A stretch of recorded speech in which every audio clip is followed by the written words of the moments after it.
This is hilarious. The Verge critiquing Doctor Who. In fact, apparently it's got a bunch of racist tropes in it when they introduced the new Doctor. Super, super funny. I've really enjoyed covering this Doctor Who debacle lately because this is, I guess, the epitome of like the left eating themselves, right? It's the snake that eats its own tail. They included that trans character, then trans people were like, this is quite insulting to trans people, actually. Male presenting, all this kind of nonsense. So, yeah, it's been real fun. I've had a really good time with it. And this just adds to it. The Verge, the new Doctor Who debut, felt like a timey-wimey slap to the face. Russell T Davies' hearts are in the right place, but the introduction of Ncuti Gatwa, that's apparently how you say his name, new Doctor, was marked by a number of questionable decisions and racist tropes. Was it? Or was it just dog shit? Super funny. So let's take a look at this. Hit subscribe if you're new here.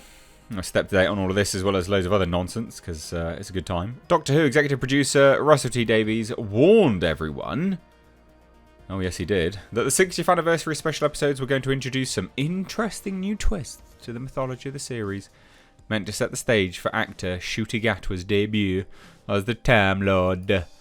Some of those changes, especially those specific to the Doctor's companions and nemesis, have been easy to understand, as Davies updating Doctor Who lore. But this was to make the leader of the Daleks not, well, Davros. He's not in a wheelchair. It's a life, like a life preserver, keeping him alive, basically. It's a respirator machine, whatever. Basically keeps him alive. And they're like, oh, he's in a wheelchair. He wasn't in a wheelchair. But he's in a wheelchair. We can't have him in a wheelchair because you're all going to think wheelchairs are people in wheelchairs are evil. It's like no one thinks that, dipshit. So yeah, these are some of his modern sensibilities that he did. Unbelievable. But anyway, they're not happy with the other stuff that they did. The Verge, anyway. But when it came to the arrival of the newest Doctor, the first leading incarnation of the character to be played by a black queer man, the Doctor Who's 60th anniversary special absolutely fumbled the ball by forcing Gatwa to exist in another actor's shadow. Right. Fucking hell. So what happens? After finally setting things right with Donna Noble in the Star Beast, then spinning off with her on a nightmarish journey to the edge of the universe in Wild Blue Yonder, 14th Doctor David Tennant returns to Earth in the Giggle to do battle with an updated version of classic Doctor Who villain, the Toymaker. In his original form, the Toymaker was introduced as a game-obsessed being from unknown origins whose knack for defying the laws of physics and inventing deadly toys made him a unique threat to the universe. In the Giggle, the character returns to the small screen for the first time since his initial appearance with a maniacal plan to destroy the world by hiding a secret, rage-inducing signal that's coded to every screen on the planet. Good times. Ahead of the Giggle airing, Davies spoke candidly about wanting to use Harris's turn as the Toymaker to address the context of the character was wholly introduced in, and Doctor Who's history of depicting him as a distinctly Asian-coded white man. What the fuck? Here, the Toymaker is presented as an off-putting German man, because that's better, I guess, who can't quite keep a grip on his multiple affected accent. And the Giggle spotlights the Toymaker's protean nature as a clever way of emphasising just how disturbed the 14th Doctor has been by his inability to fully understand what's been going on with his own regeneration process. So here we go. Here we go, guys. He has to regenerate. His body begins to split in two. Here's the stuff that's so offensive.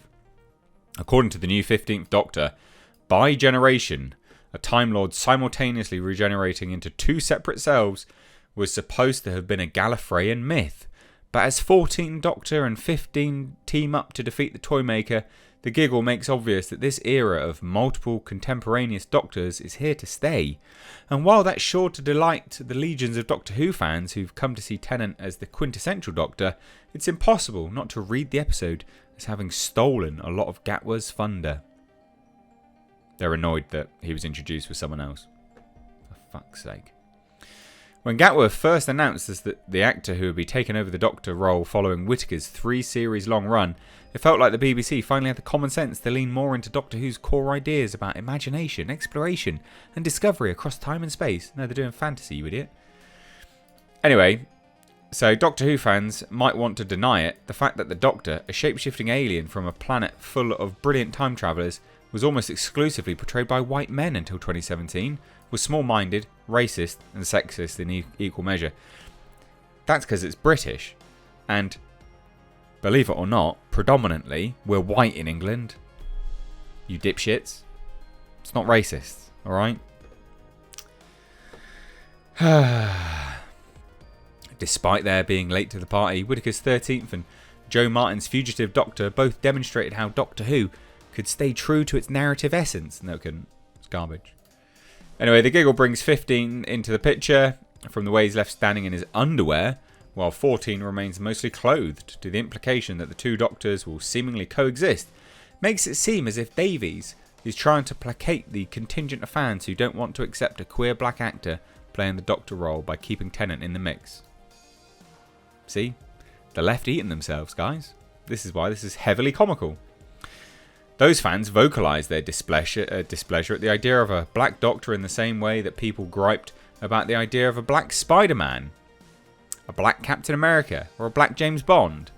They're the same people who've lost their minds at the sight of black April O'Neil, yet generally people don't like their, the characters that they like just being swapped out. It's lazy, and it's not racist to state that that's lazy, because it is lazy. It's creatively bankrupt. They're the same people, blah, blah, blah. They're also the people who love Mace Windu. Yeah, there you go. But hated when Finn picked up a lightsaber. Yes. Well, one, I don't think most people... I think people actually quite enjoyed Finn picking up the lightsaber, to be honest, because it meant it could go somewhere quite interesting. We liked Mace Windu because he's a character in and unto himself.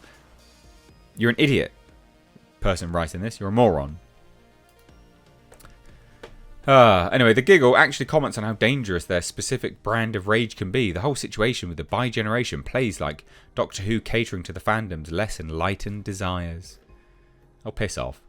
You can tell that Davies means for it to be poignant and touching in moments when 15 confronts 14 about his need to deal with his emotional baggage, or when the companions express their excitement at meeting a new Doctor. But all of that goodwill is immediately squandered when you have characters who know better from first-hand experiences asking whether the Doctor comes in a variety of colours. I thought he was just an alien. What are you talking about? The trappings and optics of the giggle also add an unfortunate kind of magical Negro... What? I'm a little bit speechless by that. An unfortunate kind of magical Negro quality to 15's heart-to-heart talks of 14. Which is a concept that seems like it might be lost on Doctor Who's writer's room.